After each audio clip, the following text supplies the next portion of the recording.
Portland Trailblazers and the New Orleans Pelicans, two teams who are fighting it out to try and get themselves into the NBA playoffs in the Orlando restart.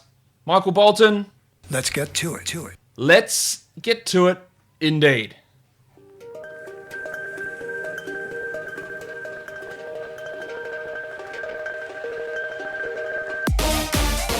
You are Locked On Fantasy Basketball, your daily fantasy basketball podcast, part of the Locked On Podcast Network, your team every day. Hello and welcome to the Locked On Fantasy Basketball podcast, brought to you by Basketball Monster. My name is Josh Lloyd and I am the lead fantasy analyst at basketballmonster.com and at Yahoo Sports Australia, and you can find me on Twitter as always at redrock_bball and on Instagram at Locked On Fantasy Basketball. As I said today, we are looking at the Portland Trailblazers, the New Orleans Pelicans, where both of these teams stand prior to the NBA restart, so let's get stuck straight into it. And to talk about the Portland Trailblazers, I am joined by the host of the Locked On Blazers podcast. Mike Richman is here with me. This Portland team, a lot of people are picking those guys to jump into at the very least, the 9th seed, if not just get into the 8th seed outright, Mike. But it is going to be tough without any small forward on the roster at all. Yeah, having literally no one at that position might be difficult, but they believe in skinny Melo. They think Carmelo Anthony can play a bunch of minutes at small forward. Sounds like he's going to play basically every single minute he's on the court at small forward. That's never been a good plan with Melo in the last 15 years, but we'll see. That is true, and yeah, especially over the last 3 or 4 years, it has not worked well. To be fair, they do have some other guys who can play small forward theoretically. Mario Hezonja, Nasir Little, but both of those guys have struggled in their opportunities this year. Of course, Rodney Hood and Trevor Ariza, the guys that have manned that position all season, won't be in Orlando. Hood's out with the Achilles injury. Ariza's out with personal reasons. So they could go with that smaller lineup for times as well, pushing CJ McCollum there and putting Gary Trent into the lineup. But it does appear that Melo will be the small forward. And that means that we have a new power forward, and it's the old power forward. Zach Collins is back and ready to go. Yeah, the Blazers are going super big, and they're just deciding that Zach Collins is a full-time power forward, despite a lot of appearances that he might be a center. But when you have two other centers on the roster, them's the breaks. I also do think Gary Trent Jr. is going to play a lot as in a three-guard lineup. So look for him a bunch at getting a bunch of minutes at power forward, but Collins is the guy at power forward. I think they maybe go super big with a little bit of Jusuf Nurkic and Hassan Whiteside, but that's probably more in small dosages. And I think we're going to just see a lot of Zach Collins, 30 plus minutes a night at that spot. Do you think he's ready for that, considering he played just those 3 games back in October, hasn't played since, and those first 3 games were a little rough? And as you said, he is a center, and they're kidding themselves. They think he is a full-time power forward. He can shoot a little bit. We haven't really seen massive evidence of that at NBA level. Do you think he's ready to play those 34 or 5 minutes, or there's just really no other option? I tend towards there's really no other option, because if you put Melo there, then you're really small and you can't rebound or defend particularly well. Like, the trade-off isn't very good for like sizing down. So I think while we don't have enough of a sample size to say Zach Collins is like an NBA power forward, there's a lot of evidence that suggests that he's not. But I don't think, as the roster's currently constructed, that they have a better plan. So it's going to be a lot of Zach regardless, because he'll have a long enough leash where they're not going anywhere else. I think Zach Collins is a pretty good player, and I think he's got a future as an NBA starter, but I do agree that putting him at power forward full-time is not the best use of his talents. But as you mentioned, with 2 other centers there, getting those minutes is going to be tough. Now, Hassan Whiteside played 30-plus minutes this season, but he's probably not going to have that same opportunity here in Orlando, because, of course, the other return is Jusuf Nurkic is back. Broke his leg last February, was on track for a return just before the hiatus, or was just set to return a couple of days after the league shut down in March. So what are we expecting in terms of those two playing together? I've heard from a few different spots that Nurkic will probably come in as the starter, and he allegedly won't be on a minutes restriction, but they'll probably split minutes down the middle. What have you heard in regard to that center position? That's the word out of Blazer camp, is that the starting lineup is Dame, CJ, Carmelo, Zach Collins, and Jusuf Nurkic, which does push Hassan Whiteside to the bench. A bit of a surprise to me, because I thought maybe for ego protection reasons they would keep Hassan Whiteside in the starting lineup. But if he's down with it, or if he has no other choice, that's the way they're going to do it. Yusuf Nurkic says he has no restrictions. Terry Stotts says Yusuf Nurkic has no restrictions. Yusuf Nurkic's teammates keep raving about how good he looks. You rarely hear guys say this dude looks terrible in practice. It's just not a very common thing. They never say that. We weren't. So it wasn't like we were going to ask in these, Zoom calls with him, like, Nurk looks bad. So that wasn't going to happen. But everything we hear is really positive, rave reviews from his teammates, and it sounds like he's ready to roll. And he says that he wants to play power forward. And he even said that he told Terry Stotts he was willing to play power forward 30 minutes a night next to Hassan Whiteside. If you thought the Zach Collins thing was bad, that's worse. But the Blazers are going to be really big, and they're just going to lean into being really big at every single spot.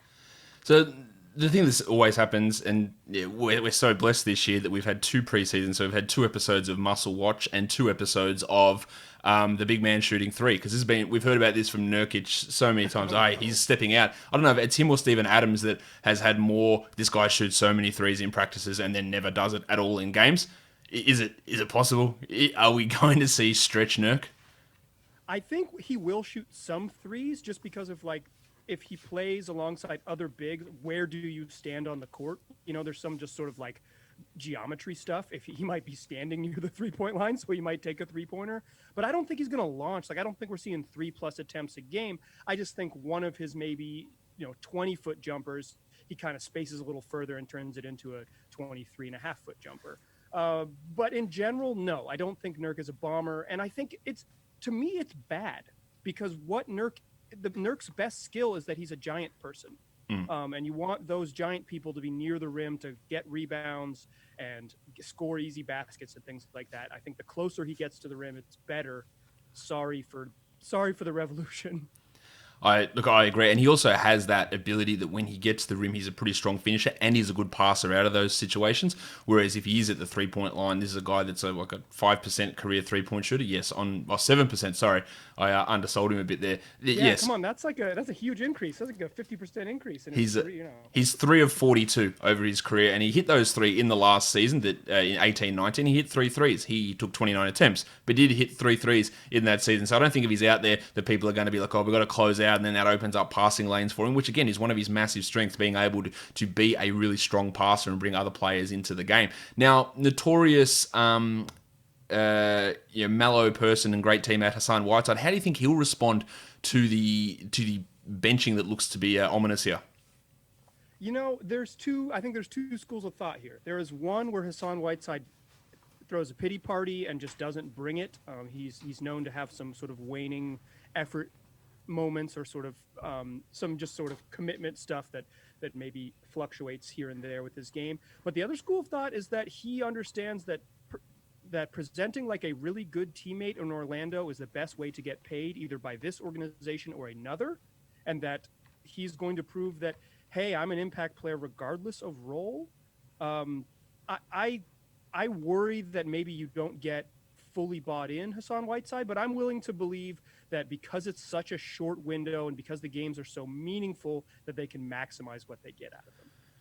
Damian Lillard, we sort of know what we're going to get from him. I think he's going to be a top 5 fantasy player in this restart. Whiteside's value from where it was for the season is going to drop. CJ, pretty similar. Nurkic, I wouldn't overreact to him being back. I don't think he's playing those 30 minutes. But let's talk about Melo, because he was a guy that so many people were excited to see come back at the start of the season, and people were adding him all over fantasy. But I think it is necessary to mention that after that pretty strong start in those first couple of games, it did tail off a little bit for Carmelo Anthony. So you're someone who watched every game of his Portland career. What would you make of the entire Carmelo Anthony experience so far? They let him do what he does. Like they don't ask him to do crazy things. They let Melo isolate on the block and go to work. So they really play to his strengths. That does hurt him a little bit fantasy-wise because he doesn't like to pass and he takes some difficult shots. So he's not going to exactly fill out the stat sheet, but I do think he's going to get his opportunities, and I don't think that's going to change too much. I do think the way they structured it before the hiatus was that he came out early and then came back with the second unit to kind of be an offensive fulcrum against bench units, and I anticipate something pretty similar to that this time. So if you liked Melo's production in February, you're going to love it in August. Interesting. Now, the last guy I want to touch on here is Gary Trent, who we know had really, really stepped up. And over his last 24 games, he was playing 28 minutes a night. He was scoring 12 points per game. He was doing very little else apart from that, but he was scoring. He was doing it really efficiently, true shooting of 58% over those last couple of months before the season shut down. So he took that step forward that many people thought Anthony Simons would take forward. And you mentioned already at the top here that Trent will be playing a pretty large chunk of minutes. So he's pretty much got that sixth man role locked in at the moment. Yeah, I think there's a lock, like a 7-man rotation that's an absolute lock for the Blazers. The starters plus Whiteside and Trent off the bench. Yep. Like I think that's, you can lock it down. Don't worry about those dudes. All of them are playing 20 plus minutes. And Trent Jr. is going to play a bunch because he might be their best perimeter defender. That's a dicey thing to say for a team trying to make the playoffs, but I think it's true. He's a competitive defender. He's someone who's interested in playing defense, and I think that's important. He's not super long, but he does the right things to fit in next to Damon CJ. He spaces the floor. Like you say, he doesn't do much. He just shoots 39% from three and stands still a lot. Takes like one dribble pull-ups. So he can play a lot of minutes next to their best players, and he might be able to play a lot of minutes in closing time, crunch time lineups, which might up his value a little bit. Yeah, so there is marginal value, I think, in Trent for terms of fantasy restart leagues, but it's behind guys like Mello and Collins, Nurkic, McCollum, Whiteside, Lillard in terms of the Portland fantasy pecking order. It's probably not going to be too much of a factor because, as I said, he probably does need a large usage and large minutes to be a fantasy contributor because really all he's doing is scoring and hitting threes, not doing too much else there. Last thing from you, Mike, do you think that this Portland team, with the way they are constructed with playing super big, Mello at the 3, no Trevor Ariza, Trent as their best wing defender, can they force a play-in game? Yes, I think it's very likely that they force a play-in game. A lot hinges on game one. They play Memphis in game one in Orlando. If they win that game, I really, really like their chances. If they lose that game, I probably swing hard the other way. Start to get a little bit worried about him. But yeah, I think they can. The De'Aaron Fox injury to the Kings really is a big question mark for Sacramento, a team that's chasing the Blazers. We don't know what exactly the deal will be with Zion in New Orleans. And if you start crossing teams off that list, I think the Blazers have a very good chance to stay within 4 games of Memphis and force a play-in game. All right, so we'll be watching this with interest, of course. There's a ton of interest on this team just with the amount of guys coming back and position changes, and Mike will have it covered for us all over on Locked On Blazers. Mike, thanks for jumping on Locked On Fantasy Basketball with me. Thanks for having me, Josh. All right, so the other team we're going to talk about today is the New Orleans Pelicans, and I'm joined by the host of Locked On Pelicans, Jake Madison, is here with me to talk about another team that's on the outside at the moment, looking to, at the very least, get that 9th spot for a play-in game. The Pelicans 3.5 games back from Memphis in the 8th seed. Jake, let's start off with, do you think that they will be able to force that play-in game? Yeah, I absolutely think they will. Whether they have Zion back for the start of the NBA's restart or not, I feel pretty confident in this team. They're 3.5 games back from Memphis right now. They get 1 game against Memphis during these final 8. That's a big one right there. And they've kind of beaten the brakes off of Memphis in the 2 that they had already played. But this is a Pelican squad that has the only schedule that's under 500 with combined opponents winning percentage. And I think that makes things a whole lot better. All they need to do to get into that 9th spot basically is finish with the same record as Memphis and get 1 more win than the Portland Trailblazers. Portland's got a tough schedule. New Orleans doesn't. Their maybe most difficult game in terms of scheduling was going to be on the second night of a back-to-back against the Washington Wizards, and there's no Bradley Beal there.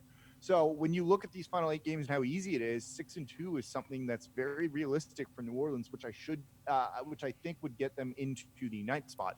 Now, that means that if they want to get into the playoffs, they'd have to beat Memphis 5 times this season, go 5-0 against them. That's not easy to do. But if you've gotten Zion back, you've got the full group of guys here healthy, I feel pretty confident that New Orleans could do it.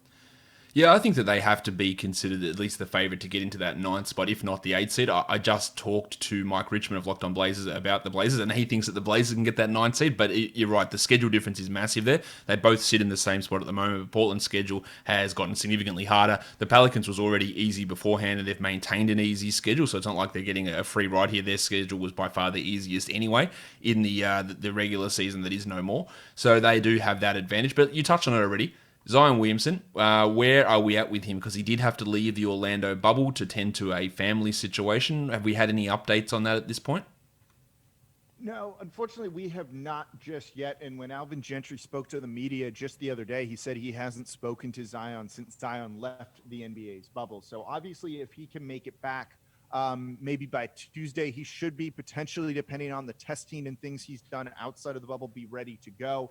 The Pelicans are going to give him the space and time that he needs when it comes to, family matters. And they've described it as an urgent family medical emergency. I don't think they're trying to rush him back, and they just want to do whatever's right for him and get him there. But don't forget, this Pelicans team was playing good basketball before Zion even came back. I think they had gone something like, I don't have the numbers exactly in front of me though, like 10-5 leading up to his return. So it was a team that was starting to turn some things around, led largely by Brandon Ingram, Lonzo Ball playing his best basketball of the season. So they think they can hold it now until Zion till Zion comes back.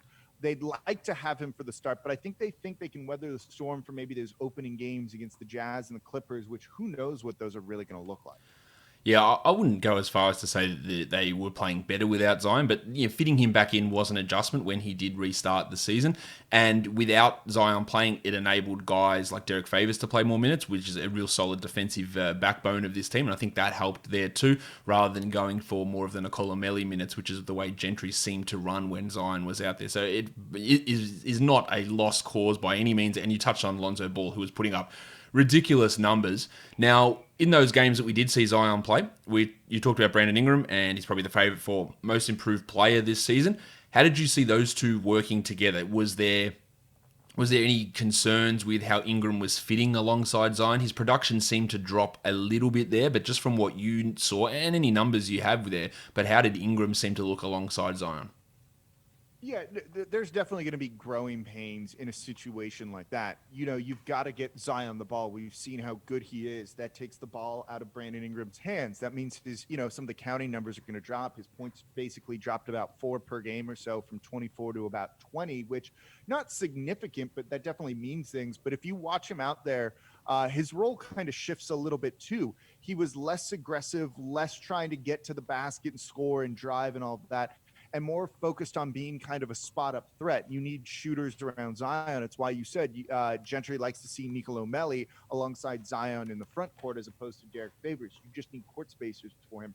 Ingram, who shot tremendously well from 3 this year, shooting close to 39%, ends up being more of a spot-up shooter, an outlet guy, which maybe isn't a bad thing when you have a guy that's shooting close, 39, 40% from deep. But he's better with the ball in his hands when he can kind of be that point forward. His assist numbers are good. He can pass the ball around, and he can kind of score from anywhere. They've only played really, less than 19 games together. So I don't know how much we should read into it. And I think it's still them just trying to kind of figure some things out. But it's worth noting that there's a slightly different role there for Ingram, but still putting up very good numbers. And I think as long as they're winning and they're doing well, I don't think he's going to be really be very upset about the difference in things. The other interesting thing was, and how much we know this is real, but his true shooting did drop down. It was at only 55% during those minutes with Zion, and some of that I think is not having the ball in his hands as much, and maybe a confidence thing, and adjusting to that role in that area as well. And I think that's something to watch. That his production did drop somewhat in that time alongside Zion. Now we've talked about it already, but Lonzo Ball. For those of you, there's plenty of people out there still, and I don't know if they listen to this podcast, but there's plenty of people out there still that think Lonzo's a bust and he can't do anything and he's not an NBA caliber starter, but he was absolutely rolling in the last 20 or so games before the league shut down. Some of that was with Zion, some of that was without Zion as well. He was putting up really big numbers. Like, how important was that level of play from Lonzo? Because I think it was almost one of the most important factors in that run that they were going on. Yeah, no, absolutely. This guy fits this team so unbelievably well. And he said, it took him a little while to feel kind of comfortable here. It took him a couple of games and part of the season to kind of feel fully healthy. He said he hasn't been fully healthy almost at any point in his career. And over his first 2 seasons, he only played 99 games. There's some truth to all of that. So once he's got his legs under him and kind of developed a lot of chemistry with his teammates, you could see it paying off. He fits an Alvin Gentry style of offense perfectly. He wants to get out in transition and run, grab the rebound and go. That's where he's perfect. He's not great in the half court, but when you run as much as this Pelican squad does, it kind of minimizes the weaknesses he has and puts him in a position to succeed. And you saw that chemistry really develop, particularly with Zion. I think they have 2 or 3, basically 60-plus foot lobs this season. No other team, no other player combo has won more than one like that. So the fact that they can kind of develop that chemistry and did that quickly makes them pretty difficult to contain. It's a lot of fun to watch and a lot of fun to see. The other thing is he a good 3-point shooter now? Yeah, I don't think know he if we're might ready be. to exactly say that, but he's shooting above 38% from three on pretty good volume, to the point where if he's open and you get him the ball, I feel pretty happy about this. I watched a game last season when the Lakers played New Orleans where I think he went 3 for 15 from three. You used to want him to launch those threes. Now he's going to make you pay if you leave him open. Just being able to stay out there on the court in the half court and shoot threes and make them is a game changer for him, because he doesn't drive, he doesn't attack enough, and it builds up his confidence, which is kind of the key to him. If he's feeling confident, he's an awesome basketball player. If that confidence isn't there, he's a bit of a shell of himself, which is a concern. But his confidence for the past 2 months before we hit this hiatus point in the NBA was sky high. We talk about Ingram having this big step forward in efficiency. Over the last 9 games of the season, Lonzo's true shooting was 61%, Ingram's was 53%.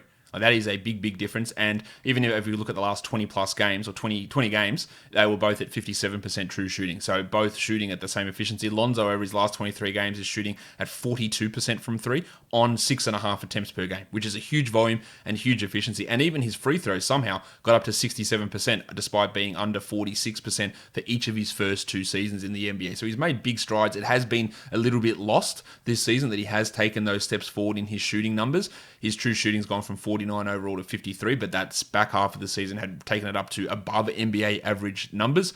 So that is a really strong thing. And he was the 20th ranked player over the last 3 months in fantasy basketball. So there's a chance that both, you can have Lonzo, Drew Holiday, and Ingram all in the top 20.